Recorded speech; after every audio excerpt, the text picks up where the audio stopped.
está recebendo aqui, né, o Hernani Pardal, conhecido da maioria de vocês aí, dos meninos menos, ele é formado em História pela Unirio, né, e o TCC dele foi em Ações Afirmativas no Brasil do século XXI. Implementação, desdobramentos sociais e desafios atuais. Como a gente está fazendo um projeto aqui que foca em cima da desconstrução do racismo estrutural, a gente achou fundamental convidar o Hernani para falar desse tema, né, que é um tema extremamente urgente na sociedade brasileira, né, tem uma urgência muito grande, e também para a gente entender essas ações afirmativas, né, tendo em vista que uma dessas ações afirmativas é o sistema de cotas das universidades, e um pouco entender esse processo, entender como ele contribui para o desenvolvimento da sociedade brasileira, como pode ser inclusivo, né? E desconstruir também muitos mitos que se formaram inicialmente com relação a esse sistema, que hoje, ao longo, ele vai falar melhor disso, ao longo dessas décadas, né, já de uma década que começou a existir, como que se provou que muitos daqueles mitos iniciais eram mitos, né? Na verdade, eles se desconstruíram com pesquisas comprovadas ao longo desse tempo. Né? Então, é um prazer receber você, Nani, né? E fazer a gente poder discutir coisas tão atuais e tão urgentes para a sociedade brasileira. Bem, gente, eu queria agradecer, né, o convite da Lígia, parabenizar a escola pela palestra, né, Desconstruindo o Racismo, e, mais uma vez, dar um grande abraço aí na Mariângela. Mariângela foi minha professora, minha tutora de estágio, então aprendi muito. Aliás, estão entregues em boas mãos aí, né? Bom, antes da gente adentrar a palestra, o tema da minha pesquisa é uma ação afirmativa, e essa ação afirmativa, ainda que o título fale em ações afirmativas, a minha pesquisa, que foi meu trabalho de conclusão de curso, é as cotas raciais, né? Então, quando vocês veem lá no título, eu falo da implementação das cotas, dos desdobramentos sociais e dos desafios, né? Antes de adentrar, eu queria deixar uma pergunta, né, aí para os alunos, que eu acho muito importante, eu acho que é tema central no nosso debate hoje, né? Por que, em uma sociedade tão receptiva a ações afirmativas, especificamente com essa ação afirmativa, a cota racial, nós tivemos uma polêmica tão grande na nossa sociedade, e por que vários veículos da mídia combateram tanto as cotas raciais? Então, acho que essa é uma pergunta para a gente deixar no ar, né? Em contrapartida, nós tivemos ações afirmativas, como eu disse anteriormente, super bem aceitas em nossa sociedade, como, por exemplo, a famosa Lei do Boi, que é uma ação afirmativa de 1968, que claramente privilegiava alguns setores do meio ruralista, né? Porque ela reservava vagas para os filhos desses ruralistas. Hoje essa lei já foi extinta e não existe mais. Mas nós temos várias ações afirmativas, ações afirmativas importantíssimas, como é a da mulher, 30% reserva de mulher nos partidos políticos ou em coligações, né? E ações afirmativas para a terceira idade, de suma importância, e nós nunca tivemos problema. Mas, infelizmente, nas cotas raciais, nós tivemos, como a gente vai debater aqui, uma dificuldade muito grande de implantação e uma resistência de um determinado setor da sociedade muito grande. Bem, eu defini o debate, a minha explanação, no primeiro tópico, a gente fala da implementação das cotas, então a gente vai fazer um breve histórico, desde o início até a consolidação da Lei 12.711/12, que é a lei da cota no ano de 2012. Né? Essa é a primeira parte. Na segunda parte, a gente fala dos desdobramentos sociais, que aí a gente vai entrar nos números, né? Que eu acho a parte mais importante do meu trabalho de pesquisa.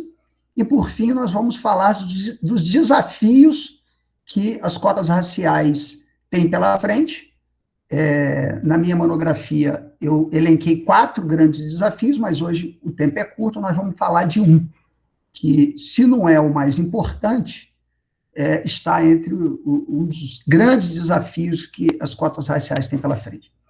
Bom, antes de entrar no tópico 1, eu acho que a gente tem que falar da perversa herança escravista que foi deixada nesse país, né?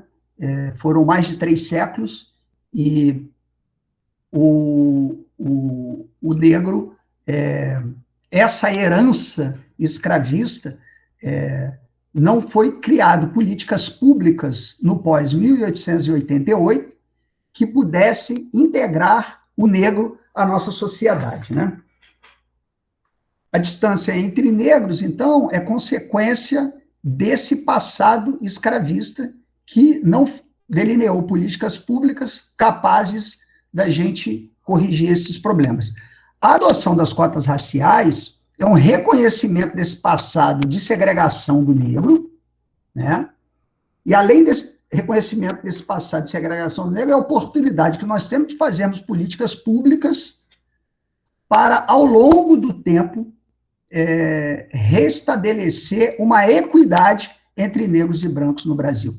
E mais na frente a gente demonstra através de números que, de fato, nós não temos uma sociedade equânime no que se refere a esse tema.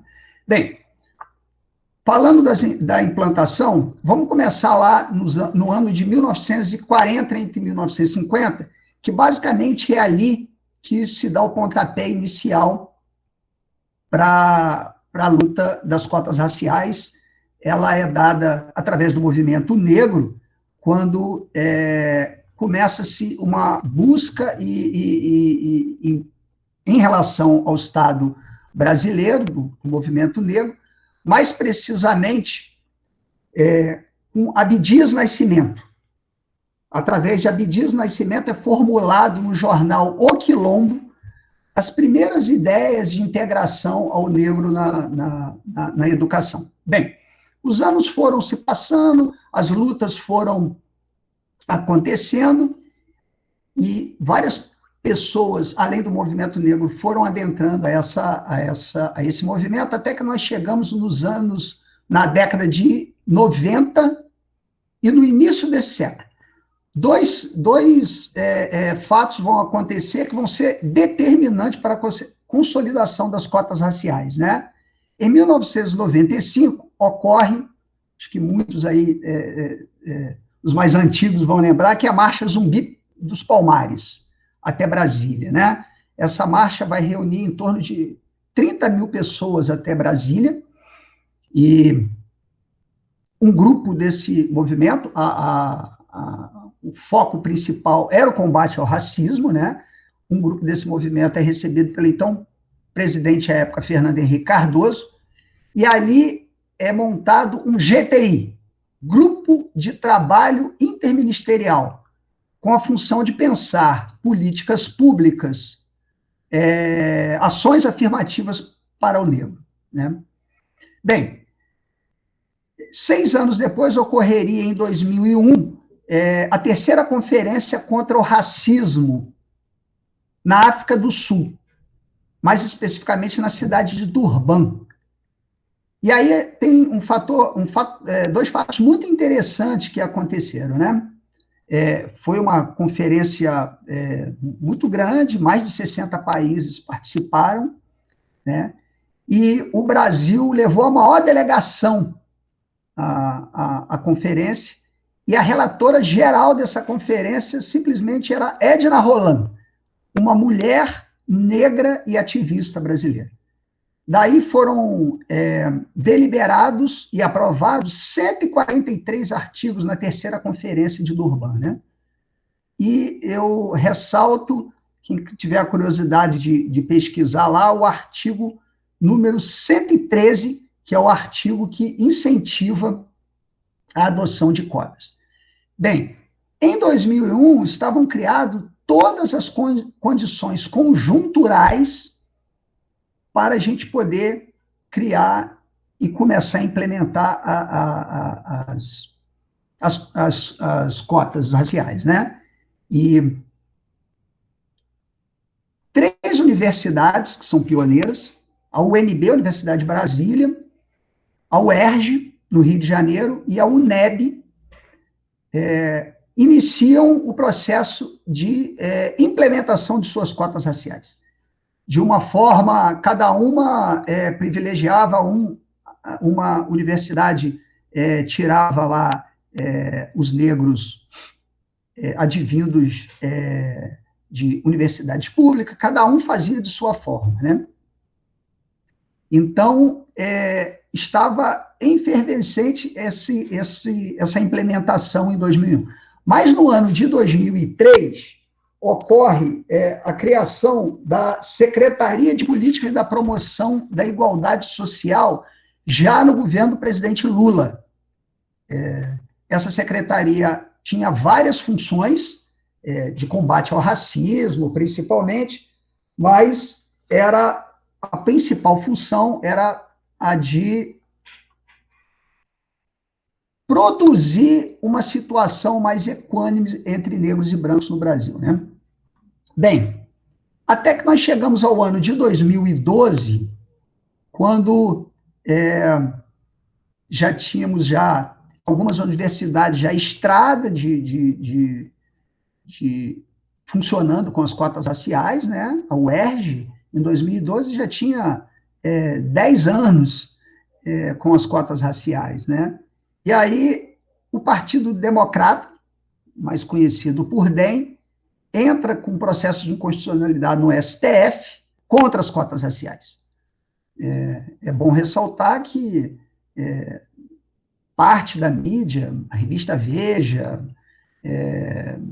a Rede Globo de televisão, ainda que desse abertura, é verdade, para alguns defensores das cotas, mas o diretor-geral, Ali Camel, o sociólogo Ali Camel, era uma pessoa que era contra as cotas e tinha colunas no jornal O Globo, então estava muito difícil, então se criou, mas o resultado foi muito favorável e foi 10-0 a favor das cotas raciais.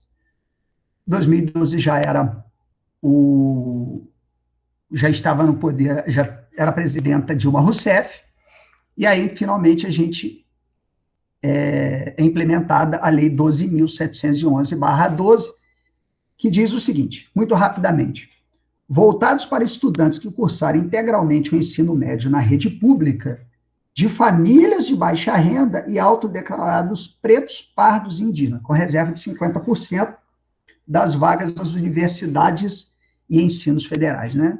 Particularmente, quem trabalha o tema, eu sou um seguidor ferrenho, vou falar em alguns momentos dele aqui, do professor José Jorge de Carvalho. Ele é dos maiores nomes, uma das maiores referências que nós temos em cotas raciais.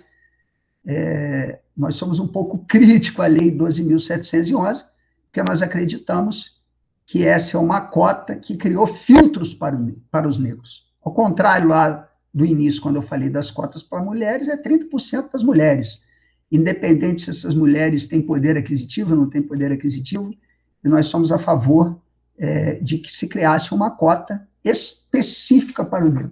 No entanto, essa cota, nas palavras do professor José Jorge de Carvalho, é uma subcota, pois o negro tem que estar inserido integralmente no ensino público e advindo de família de baixa renda. Ou seja, isso, a gente não vai ter tempo de falar disso hoje, mas isso acarreta vários problemas para vários negros tiveram um problema. Ainda assim, óbvio, a lei foi um sucesso, a gente vai mostrar mais à frente, somos a favor da lei, a gente só queria que ela fosse aperfeiçoada, mas a gente sabe que na atual conjuntura do país, a gente manter a lei, nós já estamos assim, já é um bom caminho, né?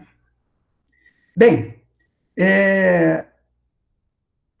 só que nessa questão efervescente, como eu disse que a mídia, parte da mídia batia muito contra as cotas, vários mitos foram criados, e eu elenquei aqui 3.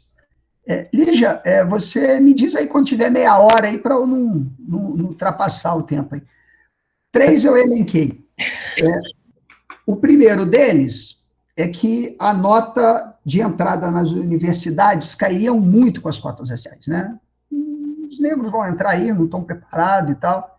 E aí, sendo muito sucinta, eu vou contar uma história rapidinha. É muito interessante esse primeiro mito, porque eu passei toda essa época lá, né, de 2000 para frente, assistindo a pancada nas cotas raciais, e uma das mídias que era, assim, incisiva nas críticas era a revista Veja.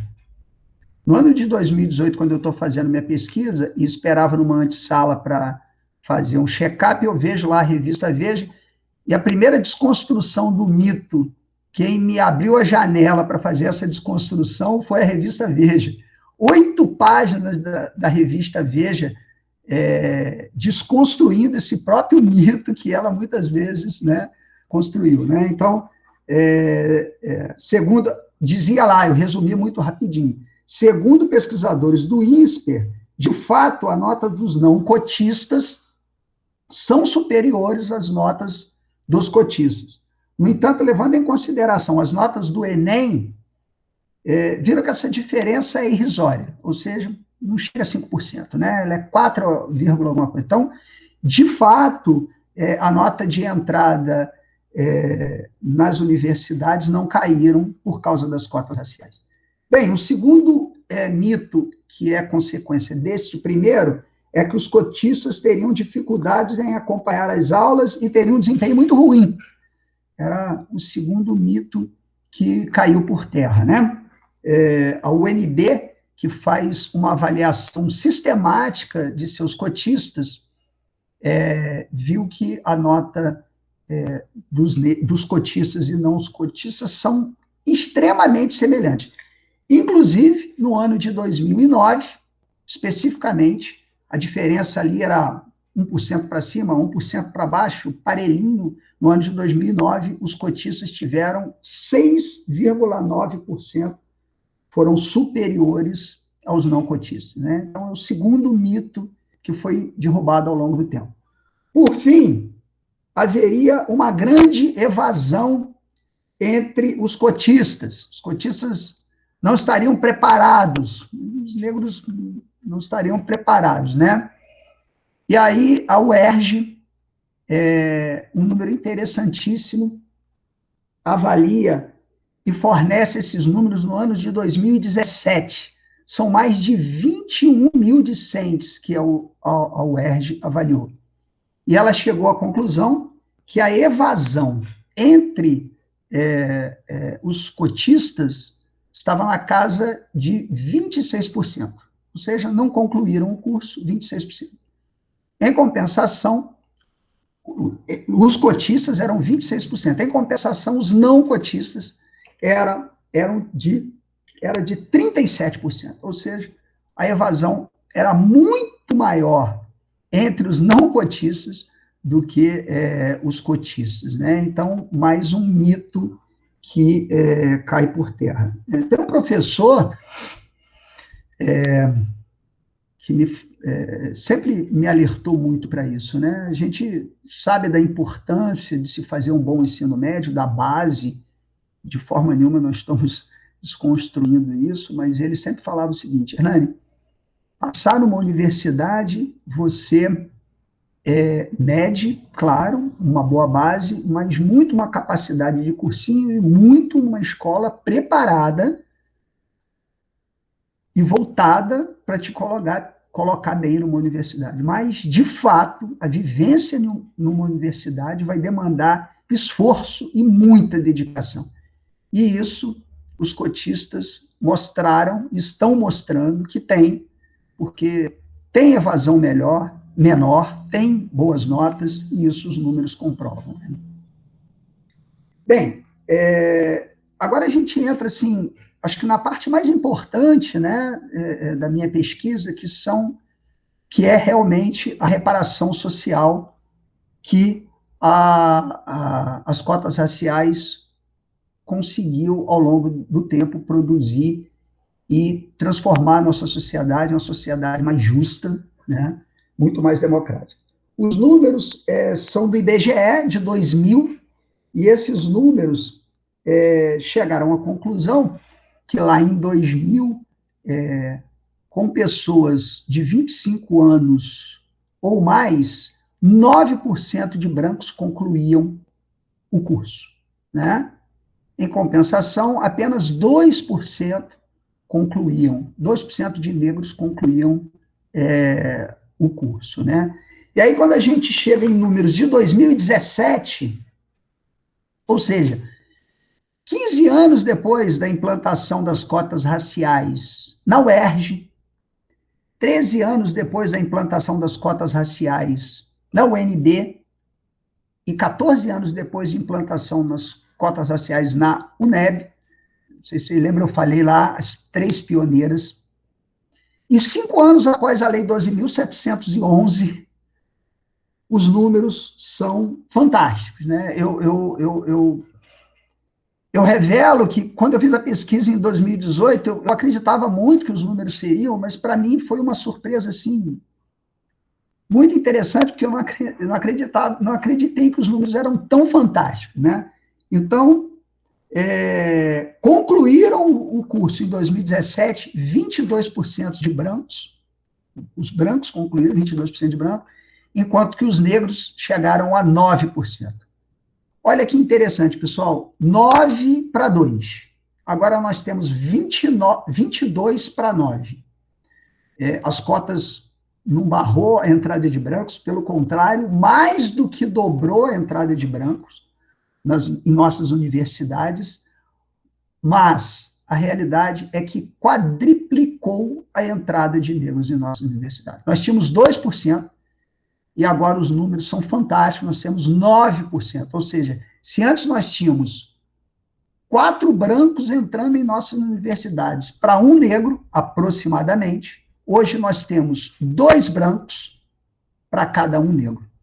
Se levarmos em conta que mais de 50% da sociedade brasileira está entre pardos e negros, e em nosso assunto, pardos e negros são todos pretos, nós temos que considerar que, de fato, uma reparação social está sendo feita em nossa sociedade.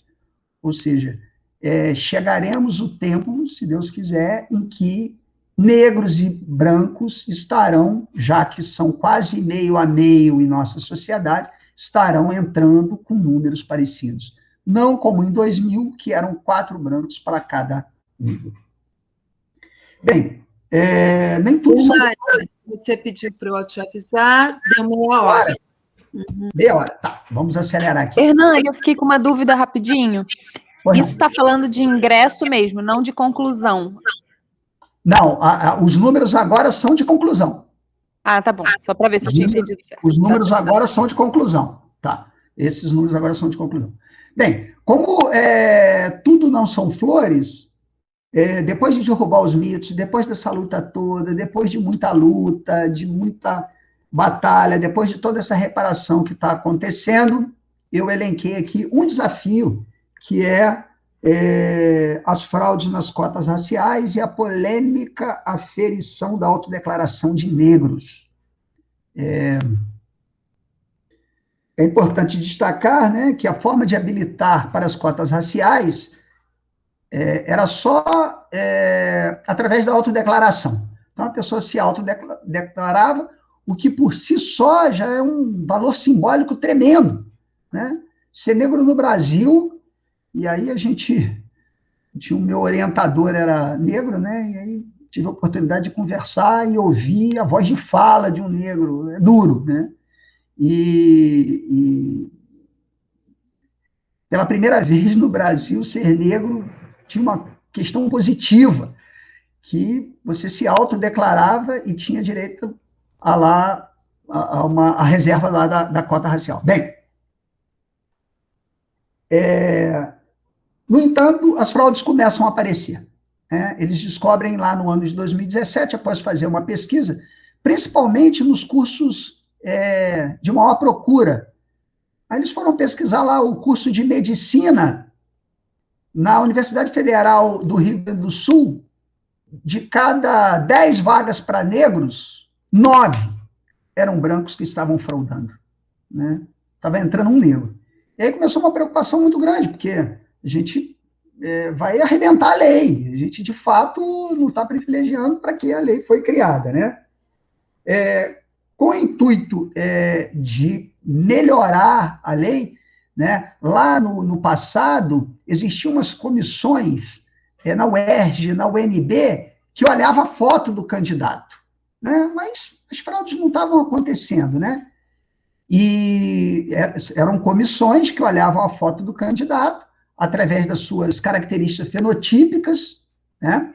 A gente fala rapidinho daqui a pouco dessas características, e aí fluía muito bem, mas quando a gente chega agora nos anos de 2015, 2016, 2017, as fraudes começam a aumentar, até que é baixado no ano passado a portaria número 4, que regulamenta tudo isso. Então está lá como são formadas comissões, quem participa dessas comissões, os professores, mas a sociedade civil, pessoas altamente preparadas para fazer essa aferição.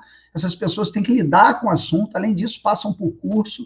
É uma coisa muito bacana, né? Portaria número 4, quem se interessar, está lá.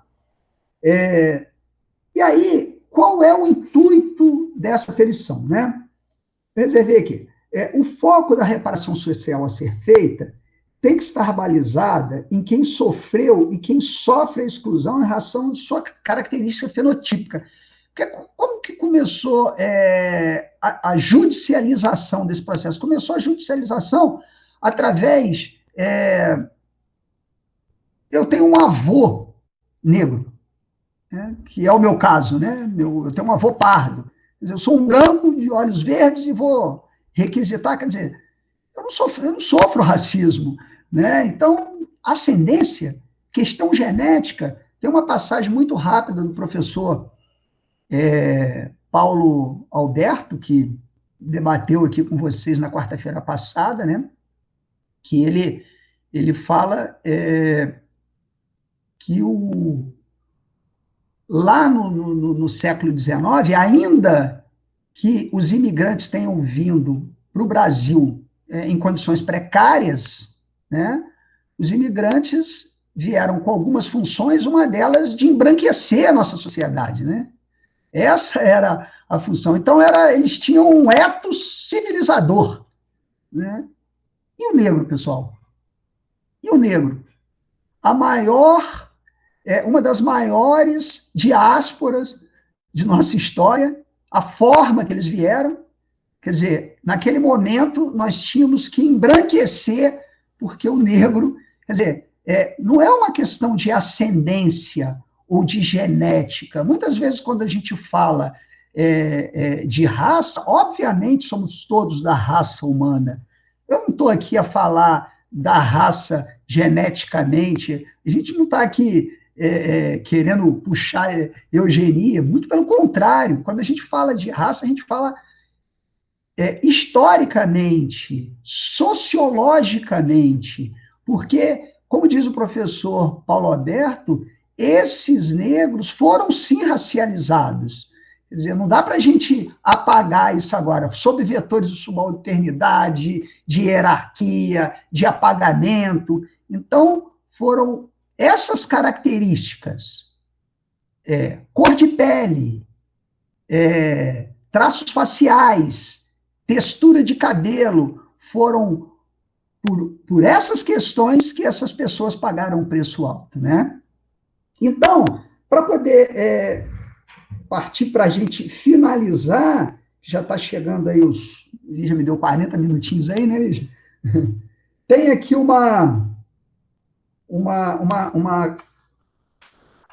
dois parágrafos que eu queria ler para vocês, que eu acho que deve sintetizar um pouco essa questão da autodeclaração e das comissões de heteroidentificação, que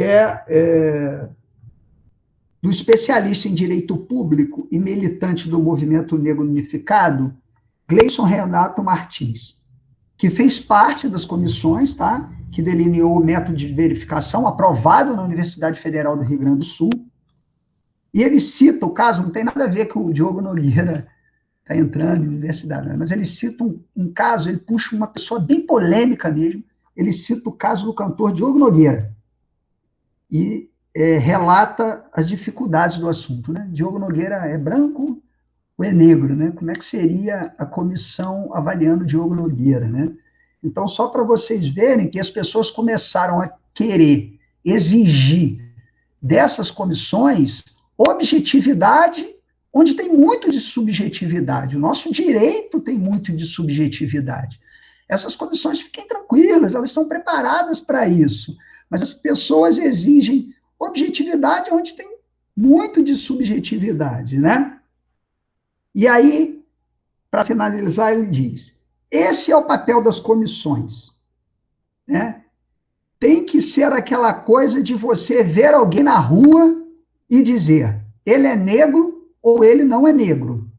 Esse é o papel das comissões. Trata-se de um debate que deveria ter sido feito em 14 de maio de 1888. Ou seja, políticas públicas no pós-abolição que nós nunca fizemos e nunca tratamos. Um dia após o fim da escravidão. Mas só agora o Estado brasileiro se obrigou a discutir quem é negro e quem não é negro. Quem entra e quem não entra pelas cotas. E, principalmente, a criar métodos jurídicos para deferir ou indeferir. Pela primeira vez na história, é conveniente ser negro para determinados propósitos. Isso, por si só, já revela um aspecto positivo das cotas raciais. Eu queria, para finalizar, deixar um lema aqui para vocês, abstrato de Aristóteles, e o complemento do professor José Jorge Carvalho. O lema abstrato de Aristóteles diz o seguinte: tratar desigualmente os desiguais. Ou seja, discriminar a favor para neutralizar a discriminação contrária. Obrigado aí. Estou à disposição aí. Fala para os alunos para pegar leve aí comigo, hein, Lígia? Eu sou iniciante nisso aqui, hein? Olha só, gente. O Hernani falando aí que eu apertei ele um pouco, não é isso. É porque eu acho muito importante esse momento que a gente possa abrir, né, para vocês perguntarem alguma coisa, para fazerem colocações, né? Então, eu não apertei você não, Dani, sabe? É uma questão que eu queria muito que as pessoas falassem, porque, com relação às cotas, existem muitas questões, e eu acho importante essa questão aqui dentro desse projeto de Desconstruindo o Racismo, que está sendo construído dentro de uma escola predominantemente branca, né? Aonde a questão das cotas, desde o início, ela foi muito debatida e nem sempre apoiada. Não estou falando pela instituição, estou falando pelos próprios alunos. Né? Ao longo desses anos, a gente já teve aqui, a Luê deve lembrar, e os outros professores, alunos negros dentro do CEP que rejeitaram a cota.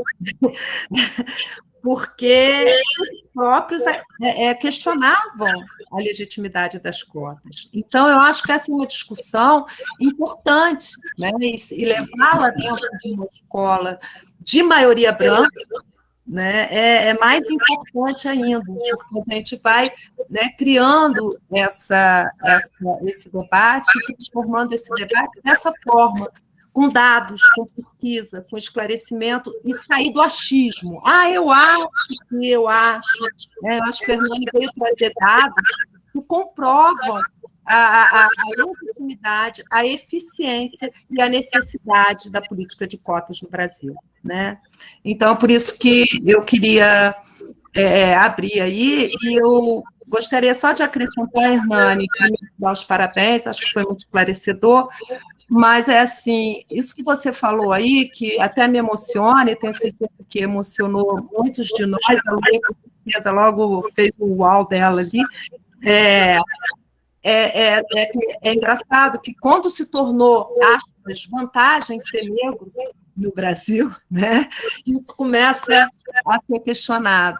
E eu lembro do Maxwell, um dia, numa palestra que essa discussão eu já trago para as escolas há algum tempo, o Maxwell já fez uma palestra semelhante no Antônio Fernandes e no Álvaro para mim, que era assim, quando a gente vai analisar a população presidiária do Brasil, lembra disso, Maxwell?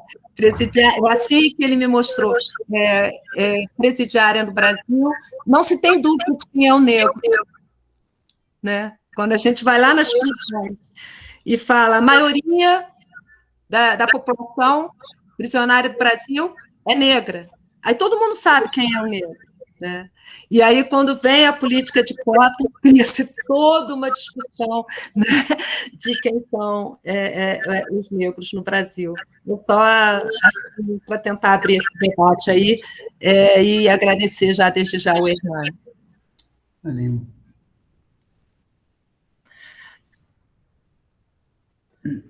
Eu queria saber se a gente depois pode ter acesso a esses dados, Hernani, porque muitas vezes numa conversa a gente precisa fundamentar melhor nossos argumentos e eu achei eles fantásticos.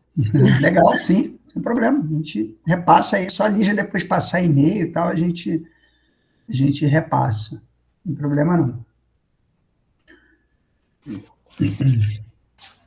Então, a ideia agora, né, Lígia, é abrir para questões, né? Se alguém tem alguma coisa a perguntar, alguma pergunta para o Hernani. Eu queria perguntar. Dá para me ouvir agora? Melhorou? Tranquilo. Hernani, eu estava imaginando uma pergunta, quer dizer, dentro da questão da estatística, você, de uma certa forma, por uma situação, acabou respondendo mais ou menos. Quando eu me lembro quando houve essa discussão da questão das cotas, e eu vi muita discussão, principalmente nas carreiras, nas disciplinas, né, nos cursos, de maior concorrência, ou que, teoricamente, o profissional de maior remunerado. Como a gente tem, né, medicina, direito, de uma certa forma, questão do concurso público, engenharia, enfim. E eu vi muita discussão, principalmente nessas relacionadas a esses cursos, né? Via pouca coisa em relação a cursos menos procurados, né? E tirando essa questão, a minha pergunta era, tirando essa questão da fraude, por isso aconteceu no curso de medicina e tudo, existe alguma pesquisa que relaciona o percentual realmente de negros nesses cursos mais procurados? Não entendi. Você quer saber... Porque você tem uma cota de um percentual para o curso geral. Então, você Sim. tem aí a quantidade de negros que entraram dentro de cursos de diversas universidades. Existe essa mesma proporção em relação a esses cursos mais procurados? Por exemplo, medicina. Houve um avanço significativo de números de negros nesse curso de medicina, engenharia, etc. Quando eu fiz engenharia, éramos 6 cursos, 6 turmas e dessas 6 turmas eram apenas 3 negros. E desses 3 negros, 2 ainda conseguiram se formar, concluir. Claro que e desses, na verdade, 3 negros, era um que era realmente a classe, enfim, que eram mais pobres, né? Os outros 2 eram uma classe média, tinha até uma classe média um pouco mais alta, né? Então, na época, quando eu fiz a questão da faculdade, e eram muito poucos negros que tinham isso. Nesse curso, você sabe se aumentou efetivamente a quantidade de negros nesses cursos procurados? Sim. Na realidade, as fraudes elas acontecem em maior proporção nos cursos mais cobiçados, que é o curso de medicina, assim, mas sem nenhuma dúvida, a proporção de negros em medicina, principalmente, evoluiu. Esse dado eu trouxe propositalmente no Rio Grande do Sul, porque lá foi onde a fraude foi mais espantosa, né? Mas país afora, as fraudes, principalmente no curso de medicina, ocorreram. Mas sim, realmente, as fraudes são gerais, né? Mas nos cursos mais cobiçados é onde... E um outro dado importante, né? Não tive tempo de colocar, geralmente as fraudes acontecem, né, na cor parda, né? Porque o movimento negro sempre pediu, e os seus adeptos, que o IBGE, porque o IBGE, quando elenca lá, ele te dá branco, negro, pardo, amarelo ou indígena, né? E aí a gente sempre foi uma briga que se juntasse pardos e negros, né? O IBGE não, ele não junta, mas para assuntos, que é o nosso caso da cota racial, assuntos afrodescendentes, a gente, pardos e negros são todos pretos, né? E aí são mais de 50% da população, né? Então, as fraudes acontecem muito mais, porque quando a gente pega o preto retinto mesmo, aí não tem como, né? Mas a pessoa frauda muito ali na discussão da cor parda, bota uma ascendênciazinha, que tem um avô negro, mas lá no Rio Grande do Sul, especificamente esse que eu trouxe, não, eram brancos mesmo que estavam fraudando. E o problema da judicialização, né, pessoal? Agora eu vi uma reportagem agora, foi de 2020, que inclusive o TRF4 judicializou e colocou uma menina para dentro, acho que vai cair no STF, mas é um problema. Esse é um grande desafio das cotas raciais, porque se realmente começar a entrar brancos nessa reserva de cotas, aí a gente vai matar essa reparação social. É isso.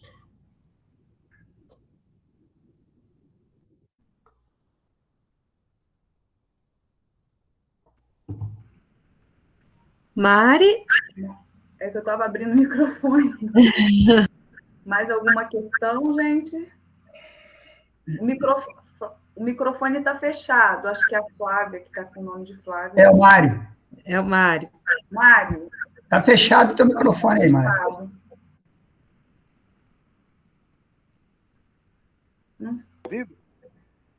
Está ouvindo? Sim. Agora sim. Pode falar. Nani, eu queria saber o seguinte, uma preocupação que eu sempre falo para você, né, vamos dizer, da desigualdade social muito grande, e eu sei que os negros representam grande parte dessa desigualdade, né? Então, se você pegar, você falou na lei, que a lei ela limita a que o negro que tem a cota seja um negro sem recursos, né? Da camada baixa da população, né? E eu queria saber se você tem ideia de quanto que é esse percentual de negros que estão nessa base da pirâmide e que, na verdade, como ele é uma quantidade muito grande, você, na verdade, com a política de cotas, você está trazendo parte mesmo da sociedade mais pobre por uma oportunidade de ter uma ascensão social, né? Então, eu queria saber se você tem esse dado, né? Quanto que é esse percentual da base da pirâmide de negros, né? Que estão nessa base, que podem ascender, podem utilizar essa cota. Você tem esse número ou não? Não. Eu não tenho. Você quer saber... você está querendo dizer o número de negros pobres que ascenderam, é isso? Quero saber o seguinte, qual é o universo do que nós estamos falando? Você tem, por exemplo, na sociedade, uma quantidade de negros que está na base da pirâmide. Quanto que eles representam na sociedade? Tá, todo? Você tem esse número? Não, eu tenho os números de negros na sociedade, mas você está me pedindo os negros... Negros que eu estou falando, negros que são pobres, porque a lei fala em pobres, né? Tá certo? Uhum. Então, essa porcentagem você não tem, né? Que seriam a quantidade de negros pobres na sociedade que tem acesso... acesso a essas cotas, né? Não, esses números eu não tenho. Só um minutinho que está entrando um antivírus aqui. Tá. Esses números eu não tenho, né? Muito rapidamente, quando a gente fala lá, e a gente segue o professor José Jorge de Carvalho, que é um crítico, porque, vou dar um exemplo, por que a cota tinha que ser direta ao negro, né? Nós temos um negro, ainda que tenha estudado em escola pública e seja de baixa renda, e eu conheço esse negro, viro amigo desse jovem, e no último ano eu falo, cara, vamos lá para o CEP, Lígia, e pago lá. Vou pagar mensalidade para vocês prepararem. Eu sei que o CEP tem uma preparação lá bem especial, focada lá, né, para que esses jovens passem no vestibular.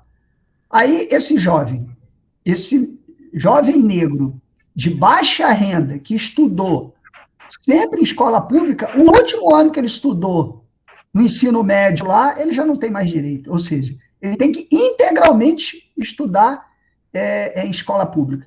Tá vendo? Como é que a gente começa a criar filtros e filtros e filtros? Sim. E a gente não vai beneficiar esse jovem negro que tem todos os direitos por causa do último ano que a gente buscou uma preparação melhor para ele não tem direito à cota, né? Ele vai ter que ligar lá na livre concorrência. Mas, realmente, Mário, esse número de negros na base, mas isso a gente pode pesquisar e correr atrás. Como a gente tem um contato aí, eu vou buscar, não há problema, não. Não, legal. Hernani, só queria te parabenizar e queria também falar para você que na USP, lá em São Paulo, foi noticiado que, pela primeira vez, o número de alunos da escola pública que entrou na USP superou o número de alunos que vêm da escola privada. Eu não sei em relação aos negros quanto isso representa, mas eu acho que isso aí tem muito a ver com a política de cotas, que é uma coisa muito importante, né? Eu acho que tem a ver, tem tudo a ver, tá certo? Mas é um dado interessante. E lá em São Paulo, a USP está entrando mais gente da escola pública na universidade do que pessoas que vêm das escolas privadas. Bacana. A USP é interessante, né? A USP, um dos desafios que está lá na minha pesquisa é com relação à USP, né? Que resistiu. Nós estamos falando da uma das melhores universidades da América Latina, né? Quer dizer, a USP é interessante. A USP gente, é covardia, né? É covardia, porque a USP tem em torno de 6 mil discentes, 120 negros, 6 mil professores, 120 são negros. Em 6 mil, gente. Assim, é chocante, os números são chocantes, né? Então, 6 mil professores na USP são 120 professores negros. Então, os números estão aí, né? Batendo a nossa porta, né? E eu costumo dizer que, além dos números que a gente pesquisa, está no nosso dia a dia, né? Eu, quando comecei a fazer pesquisa lá no início de 2018, e sempre tive interesse por isso, meu olhar estava voltado para isso, né? E aí, pô, você começa a ver, muito rapidamente, eu fui uma festa com a minha esposa, né? Negra, e aí sentamos lá na festa, era uma festa de classe média, e eram 70 convidados.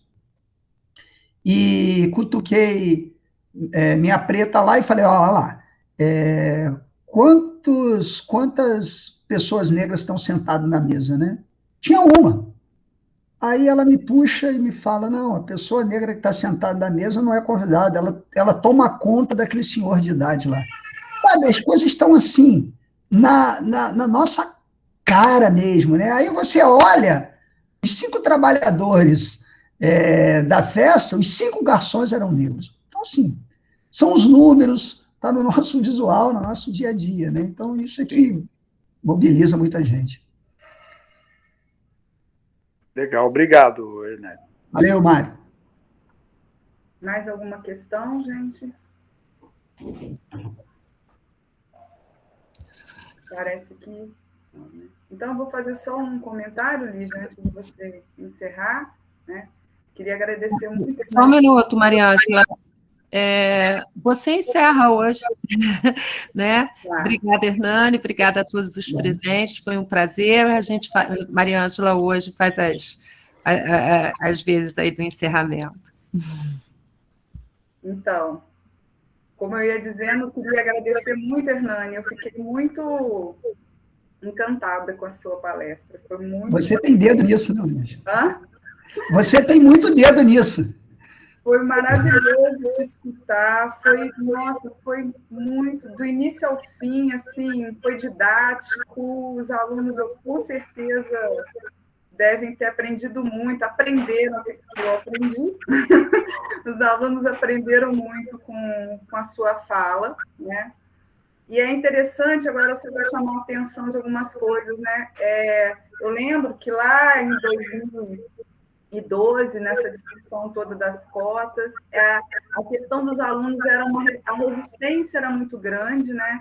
E a fala sempre repetia no seguinte sentido: as cotas têm que ser para classes mais baixas, não é para negro, né? Também.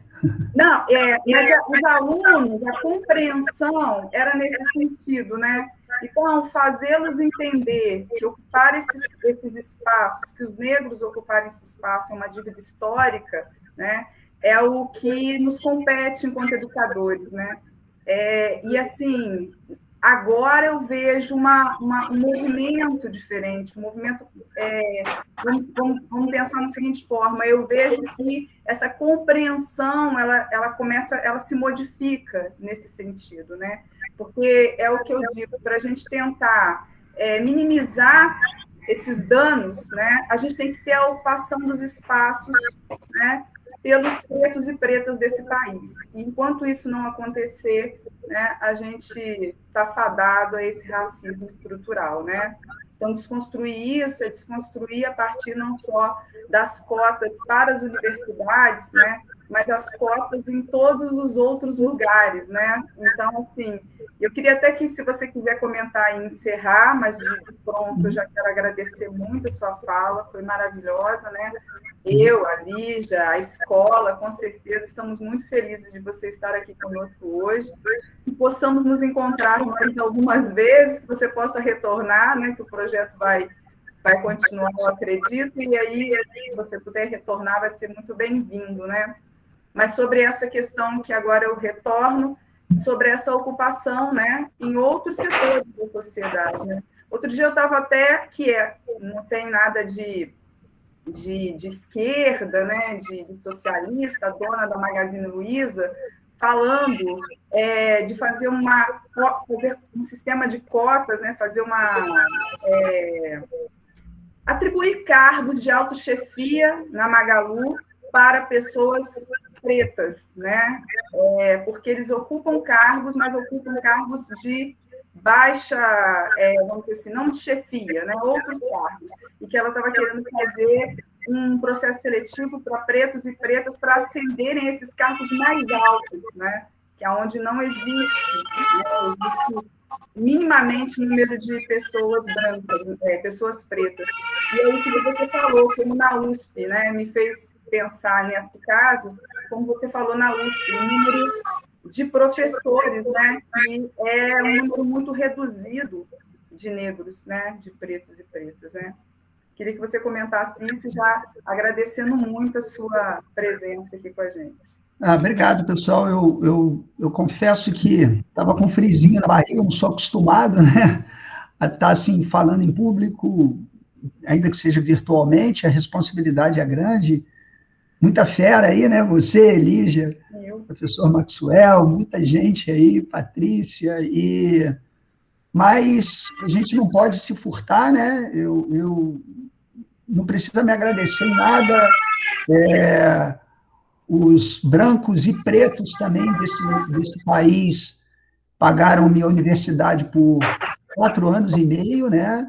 Então, eu tenho que retribuir sempre que fosse chamado, e ainda que hoje eu estava lá com um frisinho na barriga, mas eu espero ter minimamente, eu tenho muita noção, assim, de que teriam pessoas muito mais capacitadas do que eu para estar discorrendo sobre o assunto, né? Mas eu acho que a Lígia tem uma intenção aí de botar um branco para falar de cota racial aí, né? A Lígia e a Mariângela têm toda uma intenção nesse sentido, né? Eu acho que nós brancos temos que assumir o papel de ter uma sociedade mais justa, mais fraterna, mais igualitária. O homem tem que assumir o papel contra o machismo, o hétero tem que estar combatendo a homofobia. Eu acho que é um papel para a gente ter uma sociedade e sair do momento que nós estamos, uma sociedade raivosa, desigual, complicada, né? Então, eu é que tenho que agradecer, eu saio daqui hoje, assim, acredito que tenha atendido na medida do possível as expectativas, espero que tenha atendido, mas estou muito grato de vocês terem me convidado para debater. Muito obrigado.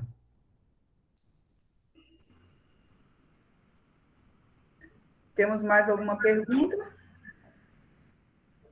Podemos encerrar, então. Lígia? Beijo, gente. Obrigada pela participação. Beijo, beijo, Hernani. Valeu, Hernani. Bom te ver. Parabéns, Hernani. Parabéns. Valeu. Muito bom te ver. Tchau, tchau. Então, Valeu.